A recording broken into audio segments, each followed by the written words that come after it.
40 years ago, we opened our doors with one mission in mind. We'll be right back with the top 10 songs of 1983. To sell quality American-made vehicles at a fair price. You have arrived. And we've loved every minute of the ride. Celebrating 40 years of Two Rivers Ford.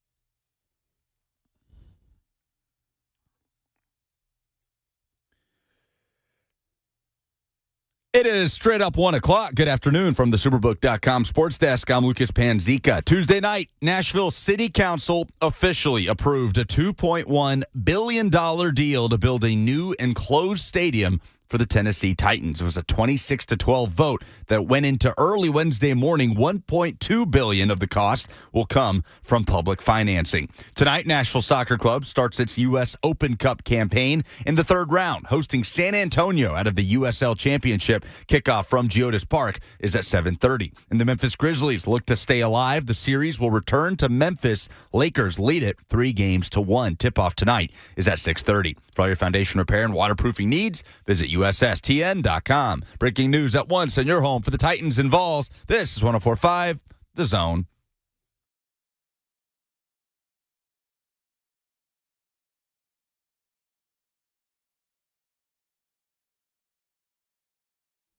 Blaine and Mickey, 104.5 The Zone. This is just on the TV in here. Aaron Rodgers, he is in New York at the Jets facility. He's hugging everybody right in front of a picture of Joe Namath. By the way, he's not going to wear number 12. Namath told him he could. He said, "No, I wear my college number 8. I can totally respect that. Let Broadway Joe keep the 12. You just rock the 8. Either way, though, this finally happened.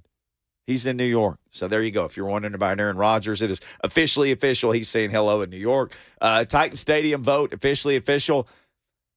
At one point, there was like a maybe 2026, but they said now, okay, break ground in 2024, open in 2027.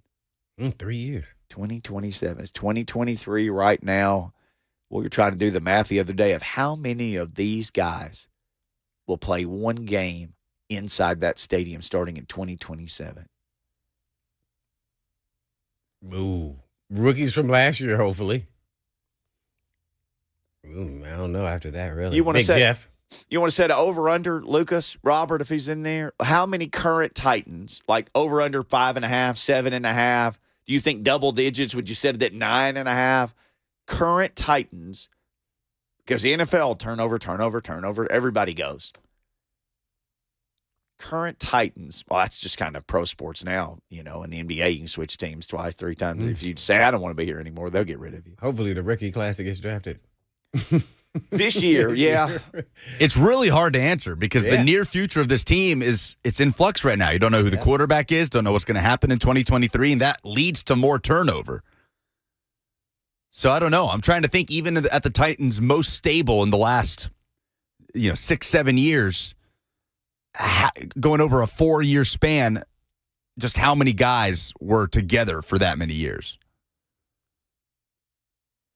Well, I mean, that's why I say you got to find your nucleus. To your point there, Lucas, is, this group has been together 4 or 5 years with the Byard and Tannehill and King. So it's going to be a new group. And to me, I think it starts with Big Jeff. He may be at the end of that, but I think he's going to make it, even if it's just 1 year. Because he's basically got a 6-year deal, right? Or 5? 5. 5, yeah. 5. Yeah. So, man, it's going to – so he'll be there probably as a lead player. If not, it will probably be not very many. And that's just crazy how you think like that, and you think most players stay with teams a long time, but in reality, no, they don't.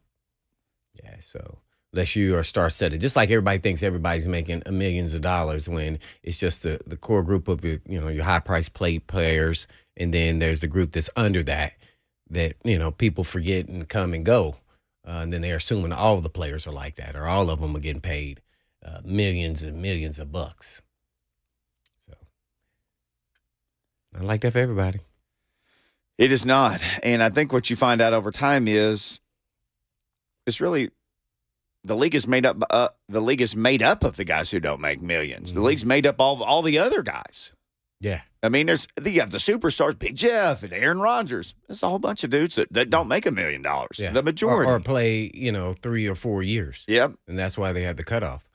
So when you go in to do voting for things that you want to get accomplished, guys, so you guys kind of understand, is the masses are the people who are the 3-year guy or under. And so you usually lose all the votes because of that. The people making all the big dough are a much smaller number. And so that once I realized that, I was like, well, it's like talking to a brick wall. I mean, they're not even nowhere near. So you have to convince them, which is then hard too as well. You can convince some of them, but some just they're not. They're looking for themselves, and that's it. And so it's a tough deal, man. So what happens is really the older players or the more mature players are really fighting against the younger players for voting for different categories of things that they want in CBA. So then that's why it's always a conflict of interest to me, and I wanted no part of that. Yeah, because it's a long fight. It's just draining. It's just nope, you got it. And to get that many people on the same page for anything, really hard. 53 really guys hard. on every team. I mean, Really hard. I think it'd even be hard to be like the one guy who's supposed to represent everybody because 53 people all want something different. Well, when it came back, a couple times we were voting to do something, even just with our team, and I was like, "There's no way that happened. Who voted? I mean, we voted. Nobody called me. So when were we voting? Well, we knew your vote. No. You need to call me. Yeah. See, stuff like that happens, and then you'd be like, "How did that get passed? When did I vote?" See. Because your player rep is the actual guy who's representing your entire team, your reps. Mm-hmm. Yeah, so it's a little crap show. Well, the Titans are getting a new stadium. It passed. Apparently, it was a marathon. I think 7 hours. Somebody said that thing took last night. There was Nate Rowell, who's written all about it, and we've had him on. One of the reporters was saying that there was a talk that some of the people might not show up, so there weren't enough people to vote, so it would push it to later on. But I saw that. There was some crazy stuff going on around this. I was getting a little nervous purpose, yeah.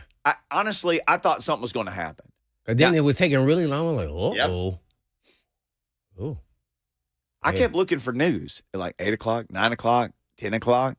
I never saw any news. Right, yeah. Well, then it got past, Betty Boy's bedtime. What, 1 in the morning? Is that what happened? I think it was around 1 in the morning that it went through. That's what time Lucas goes to Lucas bed. was awake. He probably was watching live coverage. No, I was sound asleep. But yeah, I believe it went into the wee hours of Wednesday morning. Man. So it took a minute. Well, but it's done now. Somebody's paying billions. Well, Butch Spearden was telling us, and Butch, if you're listening, I believe he said the old days of you pull up to a stadium and there's all these parking lots. He said, that's too valuable in Nashville anymore. Like there'll be garages and not lots. So you think about all these people, they just pull up to their parking spot and they just take out their grill and they start grilling and tailgating. It's going to that has really stuck with me from when we had him on. It's going to change tailgating, so it'll look so different down there. There just won't be people with their tailgate down and they got a tent up behind their car or something and they got a grill. You can't open up a grill in a parking garage. So what it all looks like when it's done, to me, is going to be real interesting. The whole experience. It looks sweet in the pictures. Oh, my gosh. It I looks don't know great. if you're going to be able to do some tailgating or unless it's going to be an area for that. It is going to have a clear roof. A clear roof. So you think they'll do well, they're not going to. They're going to do whatever the fancy turf is. But, they could have done the Super Bowl thing where they have the grass out in the daytime and then they shove it in there to play the Super Bowl at night. Everybody slid around on it. They said they overwatered it. You talking about Arizona? Yeah. Oh, they kept it outside in the daytime. Don't do anything like Arizona. No, it's just going to be turf. turf. They doing it with the Rams or Vegas? What they're doing in their stadiums? Because I think that's the stadium is kind of the Rams same have people. turf. Yeah. I think the same people who design it is the Rams or the Vegas team. It's somewhat the architect of this stadium. Oh, you didn't know that? Oh, yeah. Maybe getting around. One of those teams on the West Coast. The Raiders Stadium looks like a giant Roomba, like the vacuum that you just turn it on and it takes care of everything for you. Oh. It looks like a Roomba is what people say. Oh, no, maybe it's the Rams then. Well, that Right, thing is, sure. you and me want to go there, and nobody will send us out there. No. We're just going to have to go on our own. We're just going to have to book a flight and go because both of us really want to see that place. And Dr. Dyson went out there, and, we asked him what was it like, and he said, well, it was kind of cold when I was out there, and look, the wind kind of blows inside of it. It's covered, but it's not closed, Yeah, which is so bizarre to me. Yeah, that's crazy. He said then it goes down. Yes. Like, whoa, down where? Into the basement? Yeah. He was like, yeah, that's kind of how it feels. He says pretty unique and different. Like, oh, that sounds cool. We had somebody on from out there, and you were asking questions. Tell us about it. We're super curious about this thing. Now, the one that we're building here, it does not. It don't look nothing like that. No, it just looks kind of like a cool building. Well, I'll be fascinated to see what it looks like, and it'll all take shape. Groundbreaking in 2024. They're saying expecting to play there in 2027. I do know this from being a St. Louis Cardinals fan. They essentially did the same thing. They built one stadium right next to another stadium. Then they knocked the old one down after the new one was finished. And you could go to the new one, or you could go to the old one and watch Old Busch Stadium, and literally you could just look and watch them building the new one. They built them right next to each other. So that'll be interesting to see, too, the process. But how was the parking? That's terrible. Oh, we just got to live through it. You got to live through it. So just know you're going to be parking further away, and you'll be figuring things out because. Well, they'll shuttle them in, I'm sure. Yep. You ever shuttled to a game? No. Wait a minute, I don't know. No. Me neither. Mm-mm. Man. Even the Super Bowl I went to, after I played in the Super Bowl, I walked. Huh? I walked. It was at the Texans Stadium. I said I was never going to Super Bowl until I played in one. So then when I went to one, after I retired, it was at the Texans Stadium. Oh, I saw Dyson. Yeah, he was Carolina. When we did shows down, that's when H-Town was born. At that one? No. Okay. Oh, I thought it was the birth of H-Town because we were down there in Houston. That's when the train kept hitting everybody. I was at the Janet Jackson fiasco. Oh, That's no. what I was at. Yeah, I was there. It was Justin Timberlake. Who was it? Justin Timberlake. Oh, yeah. I was there, and I was like, what happened? Because I'm looking at, you can't see all the way, so you're looking up at the Jumbotron. Man. Did you think something just came out maybe that wasn't supposed to? Because on TV it happened so fast. I didn't really think it was anything. I thought it was planned, to be honest. Well, I think a lot of people thought it was planned. So the way it looked is like that was planned. I'm like, oh, that seemed like a plan because they just kept on, going. Yeah, well, that was an interesting time in Super Bowl history. Yeah, that was Carolina versus New England? I believe that's right. Yeah. Uh-huh. Hey, that was my first Super Bowl and only Super Bowl I attended as a fan. What'd you think as a fan? Oh, it was cool. Super long halftime, like all that kind of stuff. Well, the entertainment is kind of just as good as the actual game. And that was a really good game, too, by the way. So, yeah. Well, you're going to have a Super Bowl here. I guess we all need to start. They're supposed to going to get one. Super Bowl, although it's only going to seat 60,000 people and be the smallest stadium I know of that they've ever had the Super Bowl in. Oh, no, it's not smaller. They get more money, more suites. Yeah, that's It's true. about the dollar. But the fans, that's regular Joe Blows. Like me and you, Mickey. We'll be on the top row. They'll cut us out. There ain't no more seats for you guys. We'll put in 10 more thousand. You just missed the cut. You were 10,001 and 2. Blaine was 10,001 and you were 10,002. All right, a big show today. Ben Arthur, who covers the entire AFC South, used to be a Titans reporter, now covers, again, the entire AFC South for Fox Sports. We will catch up with him next. Lots to cover, headlines within the division. Jordan Dajani in hour number 2. And, of course, we haven't forgotten, we will talk draft stuff today as well. It's Blaine and Mickey, 104.5 The Zone.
Blaine and Mickey, 104.5 The Zone.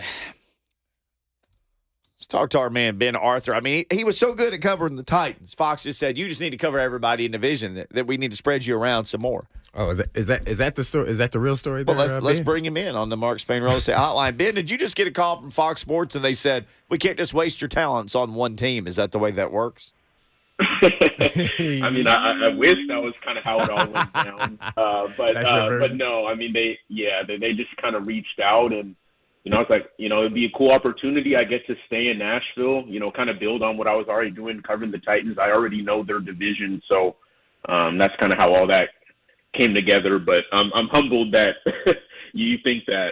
Well, I mean, obviously they did too, or they wouldn't have called you. At Ben Y. Arthur, if you'd like to follow him on Twitter. So let's start with this because the most recent thing we've seen, Rand Carthon's presser. Did you watch that presser and just draw all these conclusions about different things like some folks seem to have done? No, I really didn't. I mean, we know what this kind of draft season, pre-draft season is all about, right? Mm-hmm. It's a lot of smoke screens. I remember listening in on Chris Ballard, and he said lying is kind of a big part of what's going on, and narrative pushing, and guys, certain teams putting certain things out there so that it fuels kind of maybe teams to go in one direction when they're really thinking in another way. So I'm not saying Rand Carthon was lying, but I didn't get any definitive takeaways. I mean, it was all kind of general thought process, like talking, like kind of theoretical situations and whatnot. So I think if you come out of that thinking, oh, the Titans are for sure going to do this, or, oh, they're for sure going to do that, I think you're looking at it wrong. I think a lot of those pre-draft pressers are just kind of to look at kind of thought processes more than them actually giving you what they're going to do, because I mean that doesn't make any sense for these front offices, for these GMs to tell the public, to essentially tell other teams below them in the draft, or kind of above them in the draft, what they're going to do. So I didn't take any major takeaways from what Rand had to say. Ben Arthur, our guest at Ben Y. Arthur on Twitter. He covers the AFC South for Fox Sports, all of it. Well, Ben, he said that him and Tannehill during the presser talked, and that Tannehill knows exactly where he stands. Where do you think they stand? What do you think he told them? Ooh. I mean, I think they told him that he's their guy, at least for now. I mean, from what I've gathered about Rand is that, he's a very honest and straight up person, right? Like, he's not going to tell a player like kind of one thing and then kind of work behind their back and then they're getting traded or anything like that. From people I've talked to around Rand who know Rand, and kind of just his early press conferences and kind of what we've seen him do early on, he doesn't come across as that kind of guy. So I imagine him saying, like, look, you're our guy for right now, but as you know, Ryan, this is a business and we have to be thinking long-term at all positions, including yours. And we know you've done a great job, for this organization, and we look forward to kind of moving forward with you. But at the same time, we're just kind of exploring all options as we are with all positions. So I imagine the conversation went somewhere along those lines. Well, you are now, Ben, the new GM of the Tennessee Titans. Who do you think they're going to take at doom doom doom doom at number 11? Whose name you putting in the hat? Ben Carthon. Honestly, it depends. Like, really depends how the board falls. I genuinely believe that the Titans don't know what they're doing, because it really depends with what happens in front of them. Like, I actually outlined this in a story that just published earlier today, and so I kind of have three situations where they take a quarterback. I think if C.J. Stroud falls out of the top two, I think they try to trade up to 3 with Arizona to get him. Now, if that's off the table, and Anthony Richardson falls out of the top 5, I could see them moving up to 6. And then at 11, I think if Will Levis is still there and the other 2 situations with C.J. Stroud and Anthony Richardson don't play out and Will Levis is there at 11, I think they take him. I think one of those 3 situations, they could take a quarterback.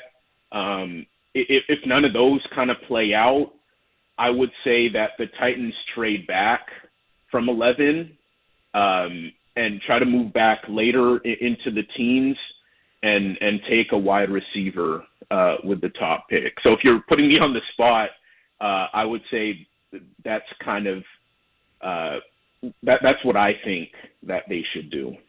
Oh, so if I call you and say, what will the Titans pick at 11? You got to give me a name. Who is it? If Will Levis is there, if Anthony Richardson and if they're not, if you're saying they're not trading up or they're not trading down and they have to pick at 11, okay. Well, if Will Levis is there, I think they take him. If Will Levis isn't there and none of the other QBs are there, they trade back. That's what I think. Got you. Well, Ben Arthur with Fox Sports, AFC South reporter for the Tennessee. Are the Colts as all in on Will Levis, do you think, Ben, as we've been hearing? Or do you think that's just the greatest smokescreen of all time? I think, I think that's a smokescreen. Even Chris Ballard has kind of come out and said, like, you know, whatever you guys think is kind of definitive truths out there, it's, you know, probably not true. And, you know, something I heard a while back, like, this was kind of closer around the combine, was that, you know, someone who with knowledge of kind of like the Colts kind of thought process and knowledge of kind of the dialogue in that building said that they don't have really a preferred choice in terms of the top quarterbacks. And I truly believe that. And I think with the coach they have coming in and Shane Steichen, a guy who's had success with all different kinds of quarterbacks, right? He had Jalen Hurts, very much a dual threat guy with Philly. And then he had Justin Herbert early in his career, and he had Phillip Rivers as well, more traditional pocket passers. I think he's been able to design offenses that accentuate the quarterback's strengths and kind of build that system around them. And I know the Colts have talked a lot about that. And so I honestly think they're comfortable with whichever one of those top 4 quarterbacks we've talked about, whichever one of those 4 that's available to them at 4, I think they'll take that player. I don't think they have necessarily a top choice per se. From what I've heard, and then also we know how the Colts didn't want to pull the trigger on moving up to 1, and I think moving up to number 3 to move up 1 spot and giving that valuable draft capital to do so, I think that's kind of out of the question. And from what I heard, like I said, around combine time, in terms of them not in their building, not really having a preferred choice, I think it really depends on who's available to them at 4, and I think they would be comfortable with any of the 4 quarterbacks. That's honestly how I feel. Where are you on the Texans not taking a quarterback at number 2, based on what you've heard and what you feel like you know on that? I think that's a smoke screen too. I feel like a lot of it. I think they're going to take a quarterback. I don't think it really makes sense not to. We know the need is there for a quarterback. We know kind of what Davis Mills is, and I think if you're Texans ownership, I find it really hard for them to be on board with them.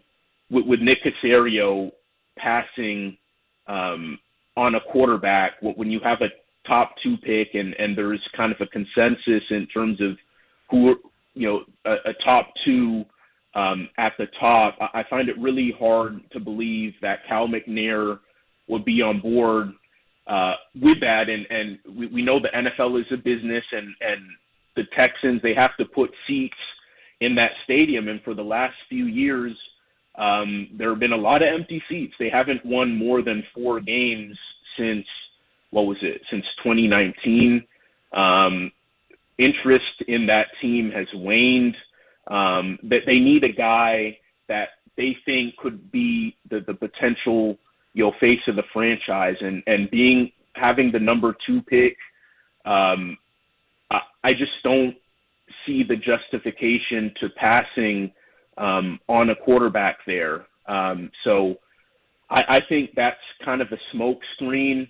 And I think if C.J. Stroud is there, for instance, I think the consensus is that Bryce Young is going to go number 1 to the Panthers. I think if C.J. Stroud is there at 2, the Texans should take him and not look back. Ben Arthur, our guest at Ben Y. Arthur on Twitter, Fox Sports covering the AFC South. Well, Ben, the stadium was approved. I guess, were there anything, before it was approved, that changed to get it approved? I'm sorry, I'm not really sure did anything change in terms of getting it approved? So were there anything's added to it? As I'm understanding, I think the Shucks and Adams and family, I think, added some extra millions of dollars to contribute. I'm not sure if that's true or not. Well, I know there's some there's a fund that's paying.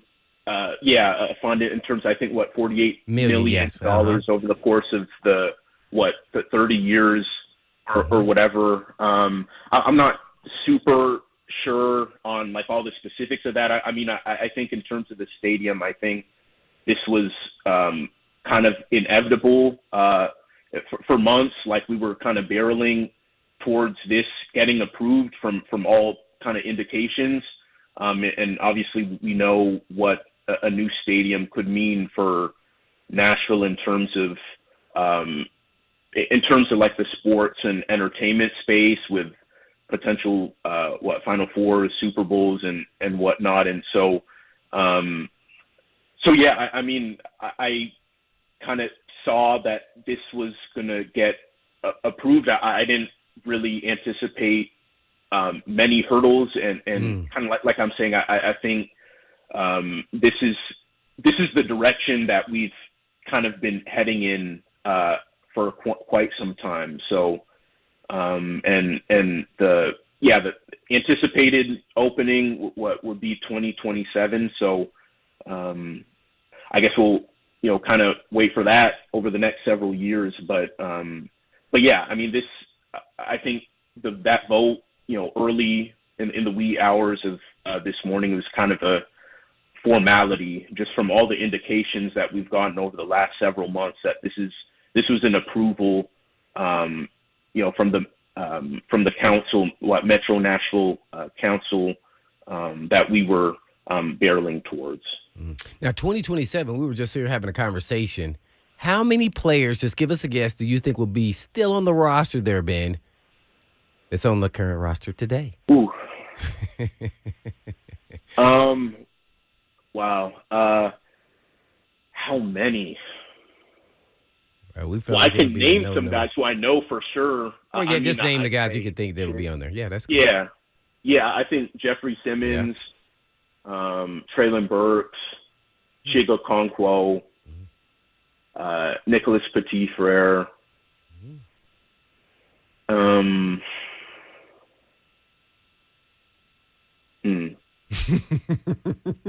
Yeah, I'm trying to think. Yeah, see, it's kind of that. Maybe if the number over and under, you could just name another guy, 5 guys, maybe, right? For sure that you think, they're probably going to be on the team. You think of 2027, you think of kind of the core guys that are young enough to still maybe have that value that the Titans would value in 4 or 5 years' time. And those are the guys off the top of my head that make the most sense.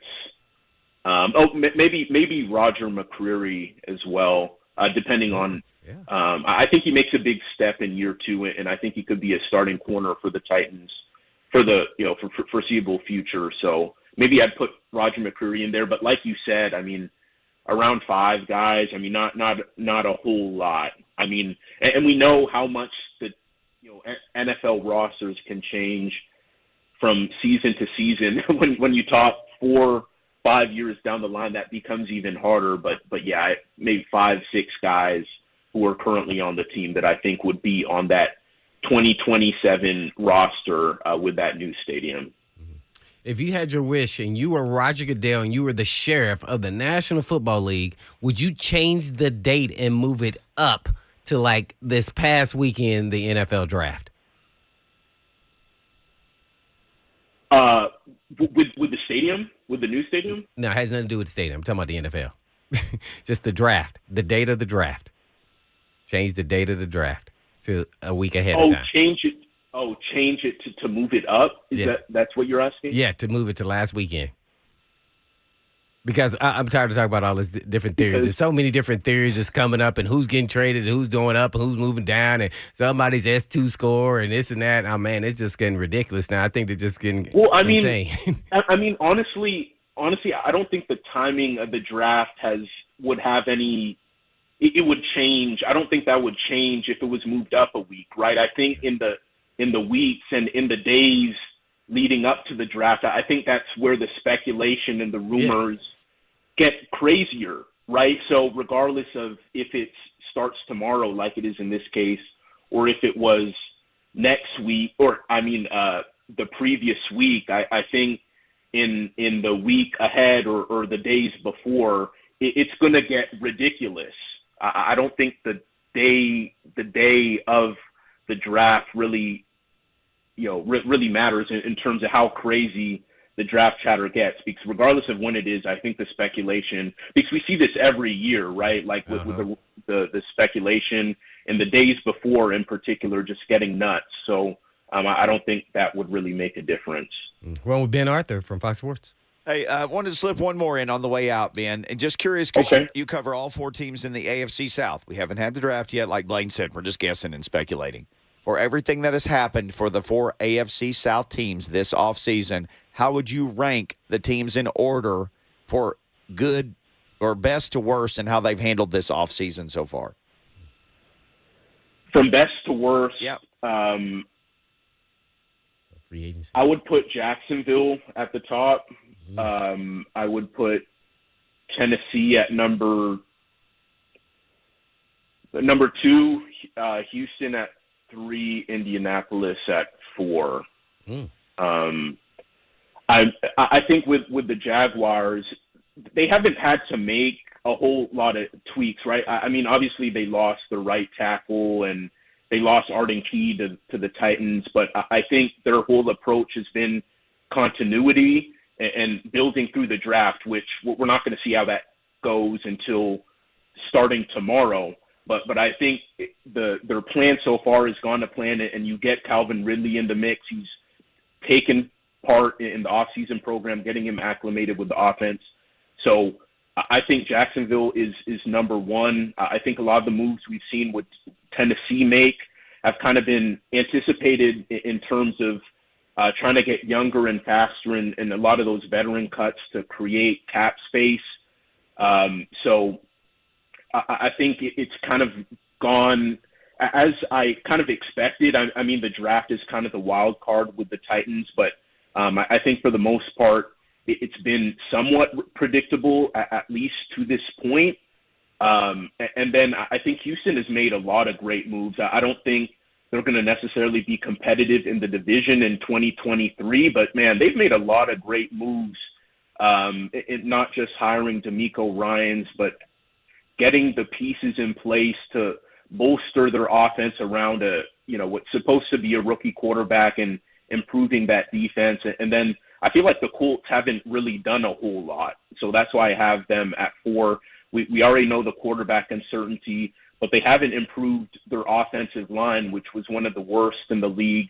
They've made little depth moves. They've added some guys to the D-line, but overall they really haven't done a whole lot. I think with them, it's going to really depend on what they do in the draft, starting with quarterback at number 4. So that's how I would rank and why the AFC South. Jacksonville number 1, Tennessee 2, Houston 3, Indianapolis 4.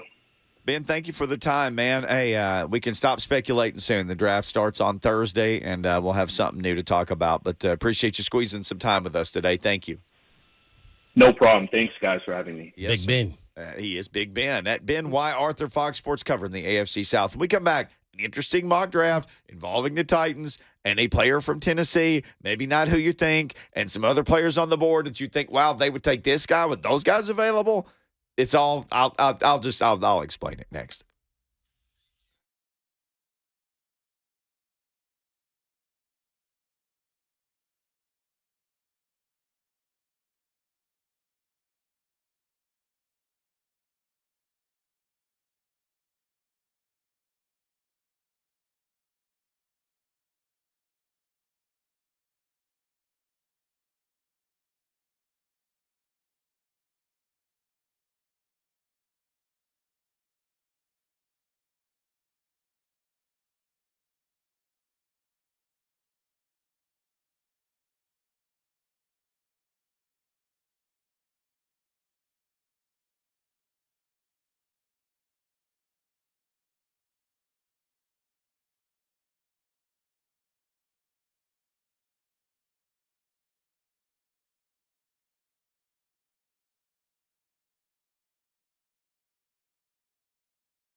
hanging out with you on a Tuesday, getting ready for this NFL draft. So Albert Breer, he's an interesting guy to me. Sometimes he gets some inside information.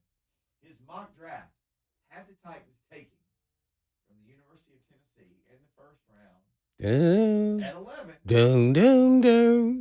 Darnell Wright. Oh, I love me some Wright. I probably like all the Tennessee guys. Well, I'm a little biased. I like Hooker. I like Wright. I like Tillman.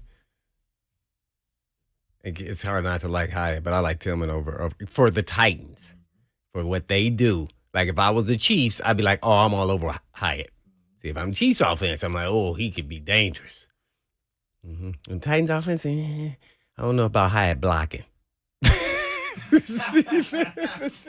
I'm not worried about it. He didn't do a lot of that. Right, that's what I'm getting at. But Tillman, oh, he a big guy. He a big son of a gun. He block. Yeah, he gonna block.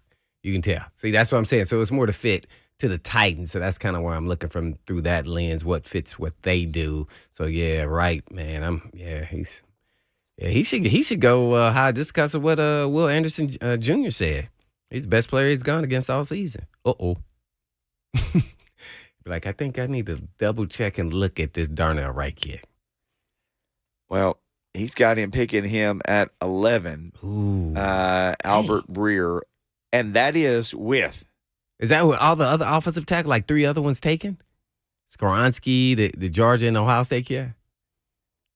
I think he had Paris Johnson gone and maybe Skoronski, but not the guy from Georgia. But here's who he did have available still. Levis and Richardson. If Levis and or Richardson, I was combining them into Levis. I know what you was doing. Sometimes it just does it, Blaine. I like to do it. Sometimes I can't turn it off. Levis. Merging names, man. If both of those guys are available or either one, do you have to take them? If Levis or Richardson, I'll ask anybody that question, 615-737-1045. He has them both available, and he took Darnell Wright. That means NPF is moving to the left, right? We want to hear your answer first. Not what the results will be. So yeah, you would now we can get into the results for sure. Blaine's already said the solution. I'm cool with moving to NPF. Yeah, I'm cool. I'll move him to guard. Yeah, I'm moving to guard. It doesn't matter to me. I just want my 5 best guys now at this point in time. And if I draft him, I'm moving him to guard. Then guess what? Now I don't have to draft a guard. See, now I fixed the whole line. Bam. In one trick, one pick. That's what I want. I want results fast. And now I want y'all grouped together from the start. Don't be mixing and matching and changing people. Put them out there and say, let's go to work. Mm-hmm. Let's get to know each other inside and out. Communication. Don't hate that. Yeah, that's why I like it. Yeah, but that's a tough call. I think that's a discussion that's already happened. If one of the 2 quarterbacks are there, will you take them over an offensive tackle that's available, that you like? That's a tough answer for me. The only reason why it's tough is like, okay, well, when are you going to get your franchise quarterback? And you don't expect to be in this situation next year. And you did not give Tannehill an extension. So you're going to be in the quarterback business whether you like it or not this year or next year, period. So when you make that move, I don't know. I want to go line, but I think I'd have to pull the trigger on one of those guys. I think I do. And even though he may not play and contribute this year, I'm preparing for next year, and Tannehill won't be here. And by the way, that could speed up, by the way, if Tannehill, have some gas or the team doesn't have success or they have a lot of injuries again and they lose 5 in a row at the end of the season, and you played a young guy the last 5 games. So, I mean, because you expect to be in the playoffs next year. So you're not going to get a good pick. Not to take quarterback. Now, you can say you can move up and get all this collateral. No. That's not the recipe. You only do that when you already have a good team, to me. Yeah. All you got to do is just look what the 49ers did. Didn't work out for them, but they already had a quarterback. People are, Justin T says, please, Lord, don't take those clowns. Those guys are hot garbage. Mm-hmm. Greg Burton says, Levis or Richardson, please, no. Mm-hmm. Neither one of them. I'm like you. If you think one of these guys can be a franchise quarterback and you're picking at 11, who said This franchise never picks at 11. Boy, Rand Carthon. Man, I'm not used to seeing that. Titans picking at 11. You got to get a blue player, blue chip player. You got to go all the way back to when we drafted Marcus with number 2. Doesn't come along often. And you can say it's a stretch or a reach or what have you if they drop. Guess what? That's what Jake Locker was. He wasn't he 11th? Well, he was somewhere around there. It may have been 11. He was in the teens. So I think you have to make that move, looking for that I'm moving to past Tannehill after this season. As bad as that sounds, and it pains me because I want the first round to play right away. I don't even care if it's the quarterback. Oh, Jake Locker was 8th. Wheesh. Yeah. See? Oh. He was 6'3", it's a tough call. I remember him being that. But if you, unless you're going to be in the business of quarterback. All right, how about this? I'm going to throw out a theory. You want to wait till the other side? I'll wait. I'll tell everybody after the break. Yeah. The theory is I got one, and it's going to blow your mind. Prepare for that. Next. Get ready.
It is 2 o'clock. Good afternoon from the Superbook.com Sports Desk. I'm Lucas Panzica. Tuesday night, Nashville City Council officially approved a $2.1 billion deal to build a new enclosed stadium for the Tennessee Titans. It was a 26-12 vote that went into early Wednesday morning. $1.2 billion of the cost will come from public financing.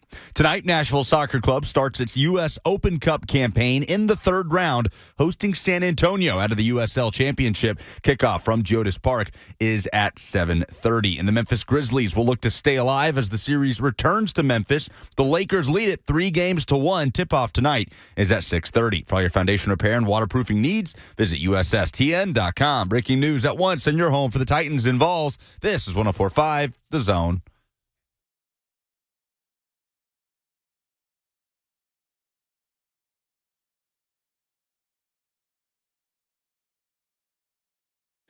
Blaine and Mickey 104.5 The Zone.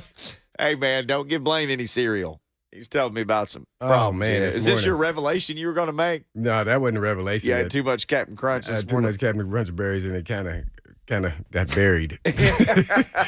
but the scenario, throw the scenario out now. You said Darnell Wright is going to be the Titans pick at 11, right? Albert Breer had the Titans taking Darnell Wright and not Will Levis and not Anthony Richardson, who were both available in his mock at that time. And we were talking about, would I do a quarterback? And I said if a couple of those quarterbacks drop, I would actually take them. The only scenario that would make me not take them, the quarterbacks that are available, and you can take the tackle. I like Wright. It didn't really matter to me. I like Wright. Is if you have something in your back pocket there, Lucas or Robert, who were there last night at the great event with Kayla and Yes, crew, sir. is if you could possibly trade for Trey Lance. Mm-hmm. Because some people are saying not only is Rand connected to Trey Lance, the Houston Texans are connected to Trey Lance. Who's the OC for the Texans? Or where did Ryans come from? Oh, so you going to beat them to the punch? Because, see, if they take something else besides that at 12, that is what they're thinking, unless they truly believe in Mills, which there's a part of me makes them think that they do like Mills. I'm not even going to try, because they were saying he went third round. If he would have waited one more year, he would have been a first-round pick. So that's yet to be told. So maybe if you had that in your back pocket and maybe you said, hey, wink, wink, nod, nod, if, we offered you a third for the next year, maybe we do something later in training camp or, during the preseason. And there's no immediate need, but we got to start playing for next season outside of Ryan Tannehill. Because them not getting an extension tells you everything to me. Because, you can say he's 35 and all you want to, but quarterback's playing a 40, and he should get an extension at this point in time. He didn't get one. And it's not like he's not still athletic and can't still make throws. Right, He's still himself in those ways. Yeah, he just had an ankle injury. It was a high ankle, which, that's customary here in these days. He'd be back and like it never happened. Amar in the Zone TV chat said, just listening to Rand Carthon's comments the other day, they're definitely taking a quarterback in the first round. See, this is what I was talking about. Like Amar is saying, 100%, that's what he got out of it. I didn't get anything like that. 100%. I want him to. What made him think that? What did he say? Okay, Amar, you got to answer this in the Zone TV chat or call 615-737-1045. Maybe it was that when you pick at 11, you have to get the blue chip player. You don't get to pick up there very often. It alluded to they got to do something. Yep. Or was he just telling us BS? I don't know. I'm just saying. I don't know. And there's no track record because we can go, well, 3 years ago, this is what he did. Like John Robinson, it kind of felt like, okay, he's going to try and find some value with somebody because they got so much value with Big Jeff. It's like he got addicted to value. Like, oh, man, I'll get more value. He did. He got really addicted did. to value. Like, oh, that guy's been hurt. I don't care. Robert Woods, he'll be fine. ACL tear. Get a year ahead of the curve on that. Caleb Farley, oh, no, man. This guy is special athletically. We're going to get a deal. Because if he was fully healthy, fully whole, and he had played and not had all these problems, that'd be like top 10 pick. We're going to take him right after an ACL and back surgery. Yeah. He got addicted to value. Yeah. Well, he got addicted to being unemployed. No, he ain't not mad. He's still getting those checks. So, But I felt like we knew he had a type, though. yeah, A value. we definitely started seeing trends. There, We got for sure. nothing for Rand, though. Nothing. Mm-hmm. Zero track We're record. gonna find out he's running from 11 and he's going down. Honestly, if they traded back, it wouldn't surprise me. If they traded back, there's the rumor they could Right. trade back to 17 with the Steelers, that the Steelers have interest in trying to get up to like 10 or 11 or 9 or wherever. It wouldn't surprise me at all. Because what if you could get the Steelers have 2 2s? Just make it easy, man. They should just drive a UT guy in the first round, a UT guy in the second round. Well, that'd make some people. That Darnell Wright, Hendon Hooker, Tillman, Hyatt. What are those for? In the top 2 picks, just pick from that. You didn't have to even spend money on your recruiting staff, your scouting department. It was right here. Yep, I would have saved you a whole bunch of money there, Amy. Out of 4, they're going to be there. 4 guys, they're going to be there at 11.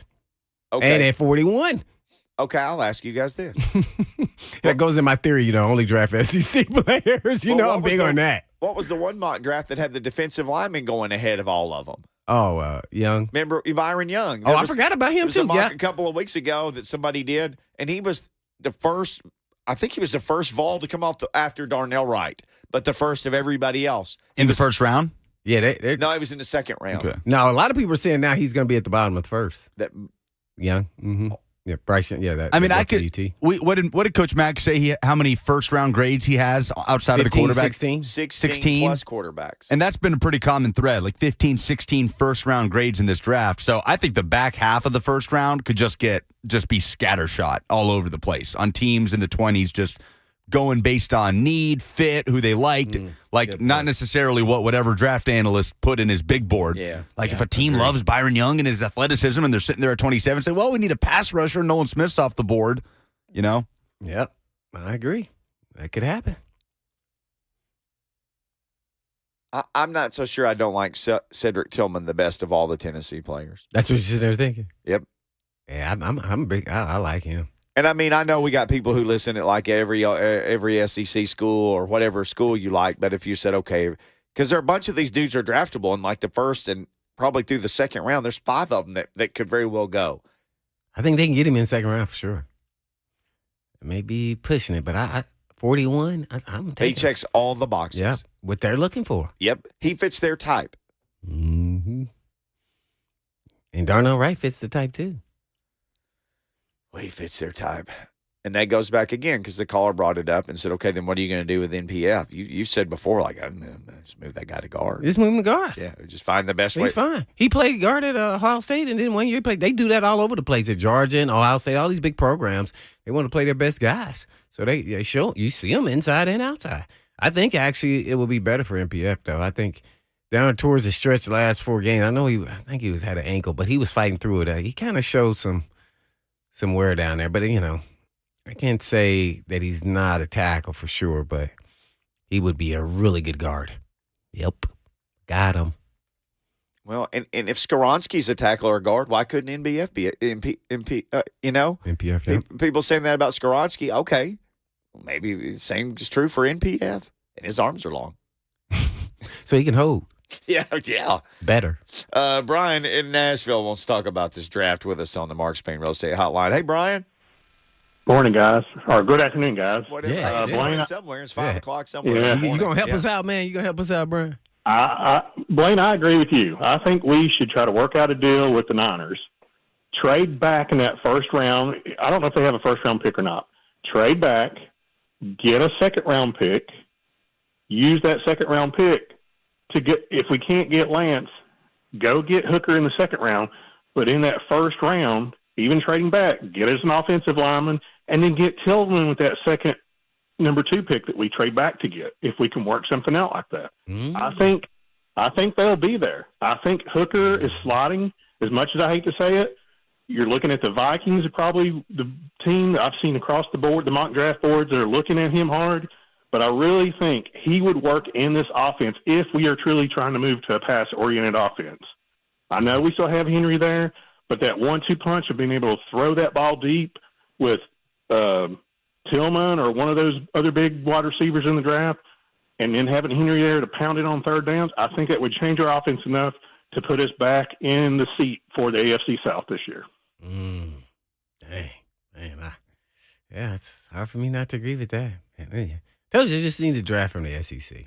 You got Burks, Tillman, you got Washington at tight end from Georgia, got Chig, movement guy, can play H-back, fullback, slot.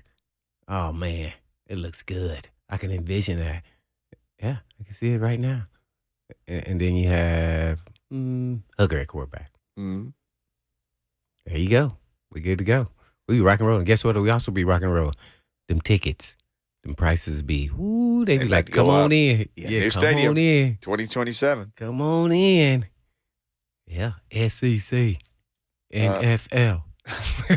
Let's get Michael and Laverne to talk some DRAFT Oh, my. with us. What's up, Michael? Hey, how you doing? Good.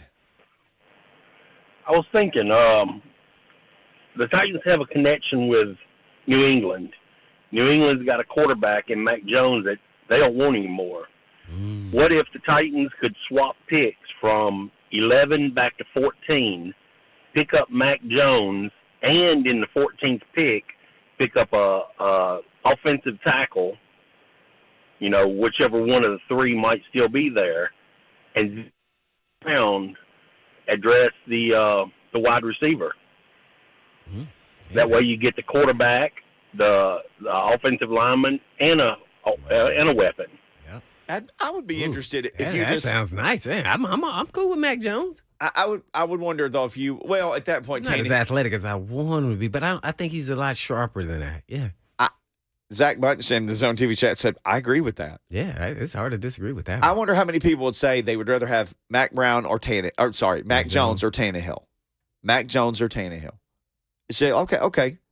For 1 year, if you're looking to develop your team Alex down the road, says kill me in the Zone TV chat. I mean, you gotta 1 year you gotta go with Tannehill, but if you're looking down the road, yeah, Mac Jones he's fine. He's quality quarterback, man. I thought that was crazy, man. He was in a tough situation there with a new OC who wasn't putting him in great situations. And I mean, Mac Jones has to, take ownership a little bit too as well. But that seemed like that wasn't a great situation from what he was in with McDaniels as the OC.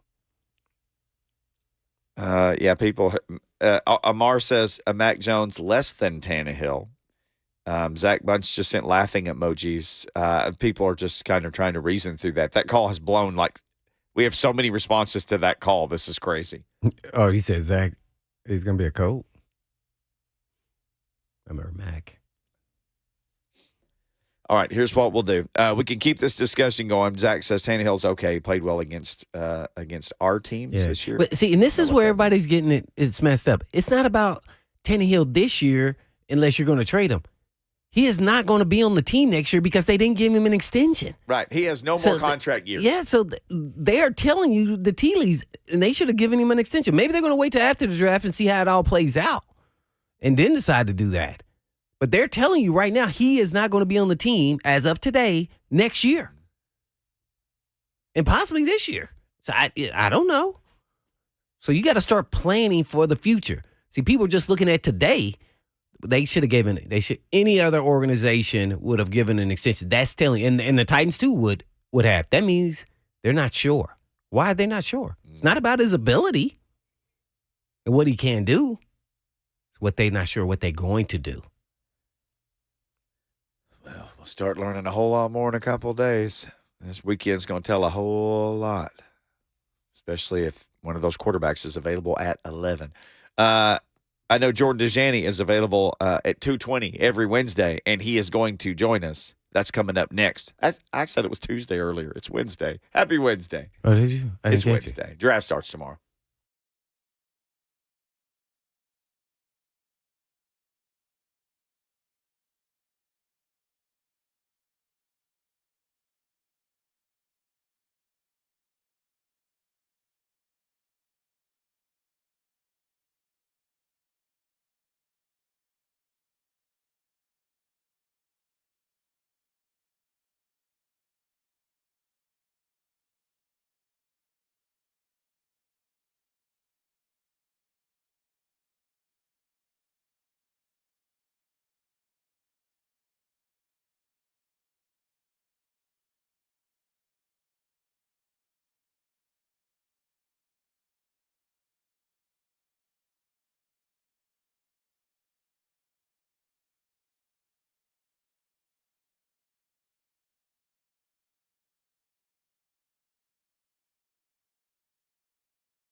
Blaine and Mickey, just in this brick house radio station doing this show. Blaine's getting down in here, man. Mm-hmm. She was a brick house. Jordan Dajani is a brick house of NFL knowledge. He just consistently builds on that knowledge. Jordan, how in the world are you doing on draft eve? I called it Tuesday earlier because I don't want the pre-draft to ever end. I love the anticipation. I thought Blaine was going to choke me out yesterday when I said we should just bump the draft back another couple of weeks and have more hype. No. What is going on, guys? Yeah, I'm excited, but at the same time, I'm kind of leaning more towards Blaine temperament, right? I think I'm ready for the draft to get here. I'm ready for the Panthers to get on the clock. I'm done wading through all this smoke screen and trying to figure out which quarterback's going to go where, which teams are going to trade up, which teams are going to trade down. I'm just ready for the thing to actually come. So I'm very excited to hop on the airwaves and talk some draft with you guys today. Well, I brought this up, and I talked about it, and I've asked other people. So let me ask you, because you're a Nashville resident now. You heard Rand Carthon speak. So we had somebody in the Zone TV chat earlier that said, here's what he said. They're drafting a quarterback in this draft in the first round. And I thought, oh, my gosh, I did not get that. So I'll ask you, did you hear anything like that from Rand? Did you leave there thinking, man, Derrick Henry's not going anywhere, and Ryan Tannehill's the quarterback, and Kevin Byard knows exactly where he stands, and that's in good shape, and they're going to draft a quarterback. What did you get out of all that? Interesting. It's very interesting. I'm somewhat near the middle. I didn't come away from that thinking that, all right, Ryan Tannehill's not going to be the quarterback next year. The Titans are undoubtedly taking a quarterback. That is not what I took away. I'm pretty sure the exact quote that Rand Carthon said was that Ryan Tannehill knows exactly where we stand with him. Yes. And that was an interesting quote. And the way I took that is that the discussions that they've had behind closed doors may have been the same discussions or the same quotes that he's been given to media. It's that we fully anticipate Ryan Tannehill being the quarterback in 2023, but we're not going to guarantee anything. We don't know how the draft board's going to fall. We don't know what kind of trade offers are going to come our way. We may trade for a quarterback. We may draft a quarterback. We may trade down and draft a quarterback. There's a lot of options on the table is what I kind of heard from Rand Carthon there. But it's interesting, and I put this out on Twitter earlier today. If you head on over to Caesars Sportsbook, they believe the Titans' first draft pick is going to be a quarterback, which really does surprise me. That's not something that I believe is going to happen, but Vegas, they say, allegedly, Vegas knows all. So that's something to keep an eye on as we inch closer towards tonight or tomorrow night. Oh, yeah, that is interesting. Again, tomorrow night it all starts to go down. If right now you got to go to Vegas and you got to bet trade up, stay at 11, or trade back, let me ask you, because I know it may have changed from what you thought earlier, where are you now on that? Yeah, I put a good chunk of change on the Titans trading down, actually. Okay. I think that the Titans have been a team that a lot of pundits have tried to make guesses that they're going to trade up for a quarterback, for example. We've seen plenty of those reports. But we've also seen some reports on the other side saying that the Titans have done their due diligence with fielding calls and potentially trading down. And Rand Carthon actually brought that up during the press conference he had, whatever it was last week, earlier this week. That's something I think that the Titans are doing. I think the market isn't exactly what we thought it was going to be when it comes to teams trading up inside the top 10. I don't think there's going to be a mad dash to the Cardinals draft pick at number 3 overall. I think if you're sitting in that 9, 10, 11, 12 spot where the Titans and Texans, Eagles, Bears, you're going to have a good opportunity to trade down. As for why a team is trading up for that spot, I think that might be a good spot for teams to have a run on offensive tackles. Now, the Titans, of course, definitely need an offensive tackle, and I think a lot of people would like for them to stay around at number 11 and get somebody like Paris Johnson Jr. out of Ohio State. But there may be a market for Tennessee and other teams in that general area of the draft board to trade down and acquire some extra draft ammunition, which I think Rand Carthon is very interested in at this point. Talking all things NFL with our buddy Jordan Dajani at Jordan Dajani, CBS Sports. Well, Jordan, what do you think about all this S2 cognition score of C.J. Stroud and how much that's going to affect him in the draft? Oh, my goodness. I have no idea what to think about the S2. And, I mean, let me tell you, I don't know what the S2 scores were, but I've watched C.J. Stroud plenty, and he seems like a pretty gosh darn good quarterback in my opinion, right? And, you know, you guys have probably talked about this, but I think it was on the Pat McAfee show. The creator of the S2 came out and said that some of the scores he's seen reported are inaccurate, and I do believe him when he says that. Now, that still could mean that maybe C.J. Stroud and Hendon Hooker's their scores were subpar. I'm not refuting that. But at the same time, this could also be just straight up smoke put out by teams to create a narrative. And you have to allow for that possibility too. The C.J. Stroud storyline, in my opinion, is going to be the main thing that I'm keeping an eye on tomorrow night, because I think that he could be the second overall pick by the Houston Texans. But as I've said, if you want to believe all the smoke that's being thrown around over the past week, he could be a candidate to fall down the draft board as well. And maybe the Tennessee Titans would be one of those teams that trades up to get somebody like that if he falls below 5, falls below 6, whatever it may be. So I have a lot of questions about the S2 myself. I actually asked Brock Purdy that a couple weeks ago. Brock Purdy was one of the top scorers on the S2 last year, and he could barely recall what it was. And the way that he explained it to me, it almost sounded like a concussion test. So, you know, a lot of people put stock into it. It sounds like other teams and other GMs don't put as much stock into it as others do. But the reason Stroud may be falling down draft boards may be because of that S2 score. So it's kind of hard to make sense of the smoke at this point. Outside of Stroud and Bryce Young, if a quarterback is available, which one of the quarterbacks you like for the Titans to draft if available at 11? Yeah, that's a good question, because let's say Will Levis and Anthony Richardson both fall to number 11. It's kind of a tough conversation to have. I mean, if you're the Indianapolis Colts, for example, I would lean towards Will Levis because he's more day one ready, in my opinion, than Anthony Richardson. Maybe his floor is a little bit higher. I'm sure that's something that's up for debate. Anthony Richardson's ceiling is higher, but I feel like the Colts need a day one ready starter. When it comes to the Tennessee Titans, they, of course, do not need a day one starter. They have Ryan Tannehill for one more year. So that can give you some flexibility when it comes to reaching and grabbing that prospect with the higher ceiling. And, you know, Anthony Richardson over the past week, not to say he's become the forgotten quarterback, but it feels like we've heard less about him compared to the other quarterbacks, whether positive or negative. You have to wonder where he's going to go tomorrow night. And, I mean, we've already had this conversation a couple times on your show. What if Anthony Richardson falls to number 11, the Florida product? Our new GM graduated from Florida, played football there. Yep. That's a conversation that they're going to have for sure. So if I'm the Titans, I'm probably leaning more towards Anthony Richardson. Wow, man. We're on with Jordan Dajani, NFL writer for CBS Sports.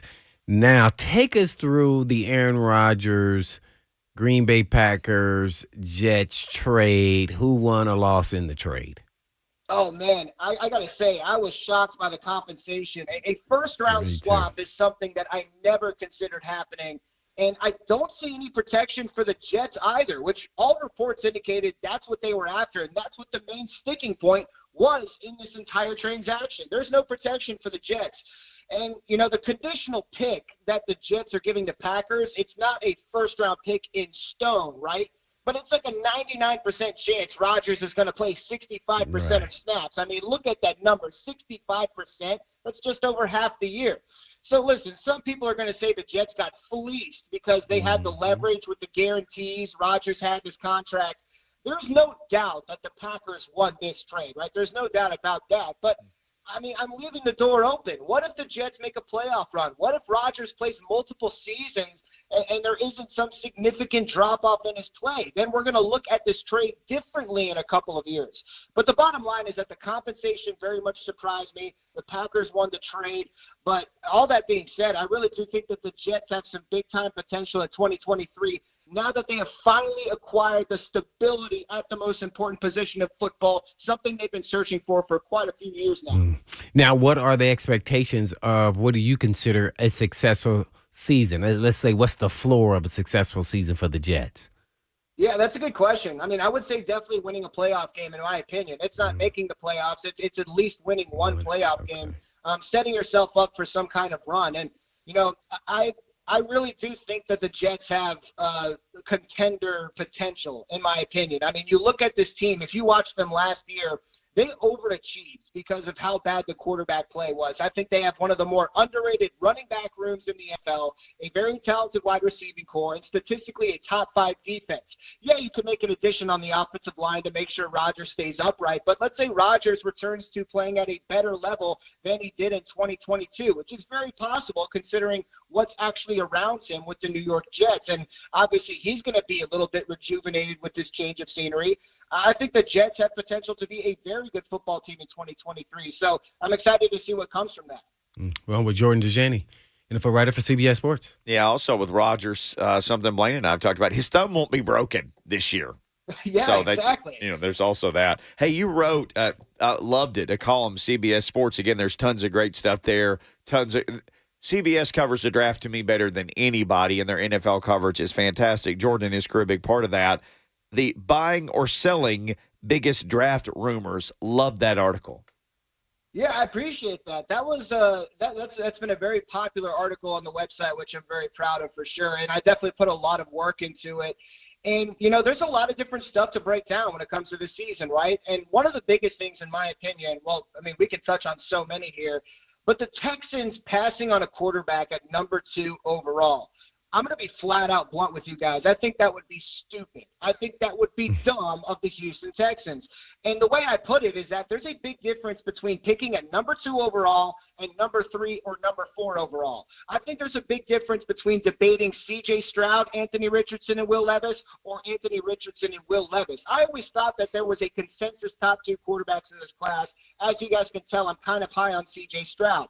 So if the Texans want to pass on a quarterback at number 2, not only are they passing on a potential talent like C.J. Stroud or one of the other quarterbacks, but they're potentially gifting that quarterback to a division rival in the Indianapolis Colts or the Tennessee Titans if they want to trade up.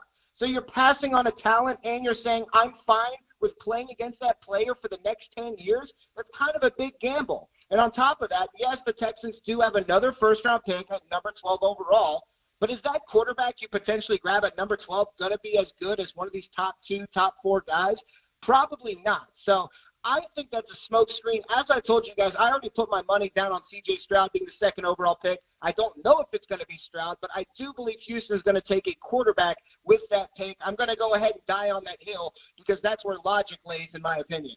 What do you make of this late surge, like in Vegas odds and everything, for Will Levis? He has just surged for the last couple of days. Oh, man, we could probably spend a few segments just on what Vegas does for the draft because Vegas obviously knows more than we do, but at the same time, they don't know everything, and they are going to be very reactionary when it comes to not only money coming in, but reports, mock drafts, rumors, things like Will Levis all of a sudden going number 2 overall, number 1 overall. That's obviously smoke in my opinion. I don't see that happening. But as I wrote in my column, I do believe that Will Levis's stock is rising. I am buying that rumor. He was at one point kind of the forgotten top quarterback in this class, and you hear more negative noise about him. But you can make an argument that this guy has a lot of potential as he enters the next level. And I think that I'm almost ready to pencil him in at number 4 overall to the Indianapolis Colts. I don't think he's going to experience the dramatic fall down draft boards that a lot of people have been hypothesizing or calling for. So, listen, Vegas is going to be reactionary. It's really hard to kind of get your bearings when you see the momentous changes in these odds at different sports books. And that's why I'm so excited for tomorrow to come because I'm almost tired of looking at all this stuff. Same, except for not me. Same for Blaine. He's tired. I want more speculation. Jordan Dajani, our guest here on Blaine and Mickey. Well, Jordan, I know you do a little bit of gambling. I guess, how do you perceive what these players that got suspended for games released, just being ding-dongs, really, at the whole time? I mean, what is your, outlook on, players, gambling? Yeah, I guess at the facility, yeah. Yeah, I know you guys do ding-dongs of the week, and I'm sure that had to have won the ding-dong of the week. There's no doubt about it. The players that were betting on the NFL, I mean, I don't know how to exaggerate how stupid that is. I mean, you have a responsibility as a player, as a cog in this very successful machine. in American sports to try to withhold his dignity, right, and be disciplined when it comes to trying to win money or affect the outcome. I don't know what their goal was, if they were trying to have fun or if they were trying to make, big money. I wonder if that's going to come to light. But that's just something you absolutely cannot do, and that's why these NFL teams were so quick. The Lions were so quick to part ways with the two guys that were betting on NFL games. That was the right decision, because this is some of the most boneheaded stuff that you can make in this day and age. And unfortunately, it's going to open the door to, this is going to happen again. I'm sure that there's going to be more players and more people that are going to be not smart and make this poor decision and really ruin not only their careers, but potentially their lives and their livelihoods as well. As for guys like Jamison Williams, who was gambling not on the NFL, but gambling on different sports at the facility, I don't have much, I think that's something he should have known, right? I think that's a rule he should have understood. That was a mistake on his part. He should have understood it better. Gambling as a player just sounds dangerous in general, even if you're gambling on different sports. But the NFL allows their players to do so on sports outside of football. That was very shocking news. Definitely did not anticipate that coming through the wire earlier this week. I guess lastly, give us a player, surprise name player that hasn't been mentioned as a Titan. Let's say not a quarterback, not an offensive lineman, not a receiver, that could go to the Titans at 11. Just any name. That means basically on defense. That's a really good question, because I feel like we've all spent time on the tackles, the wide receivers, the quarterbacks. How about this? There's another need for the Tennessee Titans, and in my opinion, it's the position that I've always talked about with you guys. And yes, they've added a player at this position earlier this offseason, but I still think another addition is necessary. How about a cornerback at number 11? I think that's something that would be very surprising, but I also think it's something that could potentially happen depending on what the Titans are looking at. There's a couple of guys. I really do think there's going to be somewhat of a run on cornerbacks in the first round. I think that this is a relatively deep class, but at the same time, I think that there are legitimate first-round picks. You look at Deontay Banks from Maryland, a guy who really lit up the combine. He's probably going around that 11 to 16 angle. There's some surprise guys that I think might sneak into the first round, like Emmanuel Forbes. He might be a top 20 pick out of Mississippi State. Christian Gonzalez is no longer, for some reason, considered the top cornerback in this class. He's someone who could fall to number 11. And if the Titans and Ray Carthon see him as the top DB, that's someone who could be on his way to Nashville. So the cornerback, in my opinion, is a premier position. It's still one that the Titans need to add to at some point in the draft. So maybe number 11 overall is the surprise place where Ray Carthon decides to do that. There you have it. Jordan Dajani on the surprise pick for the Titans. There you go, JD. Hey, man, fantastic stuff. People need to jump over to CBSSports.com, read all the latest draft stuff, draft coverage, mock drafts. It's all there. And when we talk next week, we will be talking about drafted players then for the Titans and everybody else. It's going to be fun. Absolutely. Can't wait. You guys are the best. Appreciate it. Have a good show and enjoy tomorrow night. Yes, sir. Our guy, JD, right there. All right. He was mentioned in Vegas. Saw this tweet earlier from our guy, Justin Mello, who will join us tomorrow for last-minute draft prep ahead of the first round. Titans odds at number 11 per bookies.com. All the players Vegas has in order as the Titans' potential pick. Some names will surprise you. Some will not. But you need to hear all these names next. Ooh, I can't wait.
Blaine and Mickey 1045 The Zone at Justin M_NFL. Justin Mello. I like this song, Lucas. This Gary Clark Jr. I've never seen him live. I'm going to see him live. He makes a gloriously beautiful racket. I love the sound of it. Seen him twice. He is awesome. At the Ryman? Once at the Ryman, once at Live on the Green. Okay. Him at the Ryman would be like a change your life type thing. Justin Mello, his draft analysis will change your life too. He's the Gary Clark Jr. of draft analysis. So here you go. Titans odds at number 11 per bookies.com. I've had this bookmarked. I've been holding on to this. He dropped it a couple minutes ago or about an hour ago, I guess now. Number one guy. This won't surprise you. Just based on need and who they need and what they need. The number one guy per Vegas plus 250, which is, and they even have it broken down into percentages, 28.6% of this list, Peter Skoronski. At number 11, bookies.com. Again, Justin Mello caught this, typed it up, put it out. Number 2, this surprised me because of who he is ahead of at number 3. Broderick Jones at number 2. 26%.